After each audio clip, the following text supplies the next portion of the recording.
Polres Tuban diminta segera tangkap pelaku dan dalang pembacokan wartawan. Tuban. Peristiwa naas dialami oleh salah satu wartawan media Memo terkini pada Senin, 11 November 2024, lantaran dibacok oleh kawanan 4 orang dengan sebilah parang ketika melintas di jalan area tambang Kecamatan Krek. Korban wartawan ini mencurigai pembacokan tersebut didalangi oleh SN warga keturunan Mata Sipit alias Cina atau yang dikenal publik sebagai penguasa tambang pasir silica diduga ilegal di Kabupaten Tuban.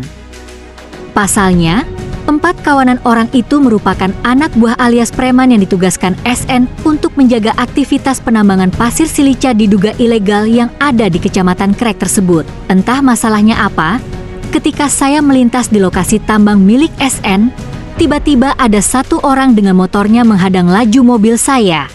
Ujarnya wartawan yang menjadi korban pembacokan anak buah SN.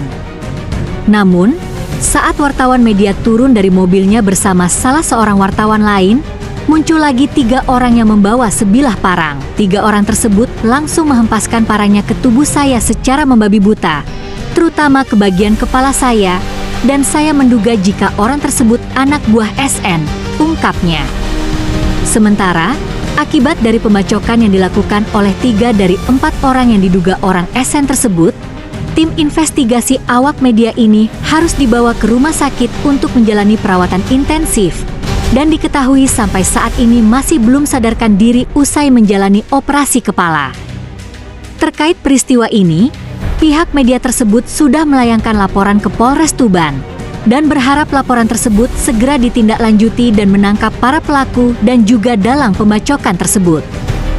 Polres Tuban harus serius tangani kasus ini dan keempat pelaku pembacokan bersama dalangnya harus segera ditangkap untuk diproses sesuai hukum yang berlaku, tandasnya. Sementara, di lain waktu wartawan media yang menjadi korban percobaan pembunuhan ini mengatakan, usai kejadian tersebut SN menghubungi dirinya guna menanyakan kabar. Dan berdalih dirinya tidak tahu menahu soal pembacokan tersebut. Bilangnya ia juga kaget kok bisa ada sampai begini. Saya suruh orang ke tempatmu, saya ndak tahu apa-apa. Ikilahnya seperti itu. Menurut wartawan, korban pembacokan ini menegaskan jika perkara tersebut sudah ditindaklanjuti oleh Polres Tuban dan pelaku akan segera ditangkap. Tadi malam saat Polres ke rumah sakit, berjanji akan memproses perkara ini secara serius dan pelaku pasti akan ditangkap, tandasnya. Seperti yang diketahui publik, SN menjalankan praktik tambang diduga ilegal ini bersama SS yang tak lain merupakan saudaranya sendiri. Dan penambangan tersebut sudah dijalankan selama puluhan tahun. Sehingga penambangan yang diduga dilakukan SN bersama SS tersebut sudah mengakibatkan kerusakan alam yang sangat parah dan berpotensi merugikan keuangan negara yang diperkirakan hingga ratusan miliar rupiah. Lantaran penambangan pasir silica yang tersebut juga diduga kuat ada manipulasi data pendapatan hasil dari penambangan.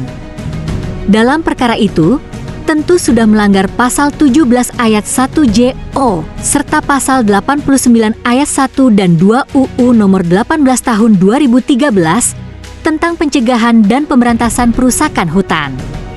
Dengan ancaman pidana penjara maksimal 20 tahun dan pidana denda paling banyak 50 miliar rupiah.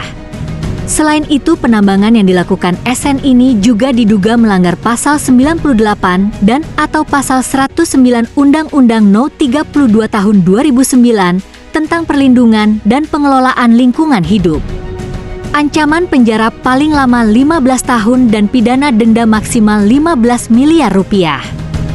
Oleh karena itu, demi mensukseskan misi Astacita Presiden Prabowo Subianto, Kapolri harus dengan tegas perintahkan jajarannya yang ada di Kabupaten Tuban, Provinsi Jatim, untuk segera menindak tegas dan menangkap SN untuk diadili sesuai pasal yang berlaku.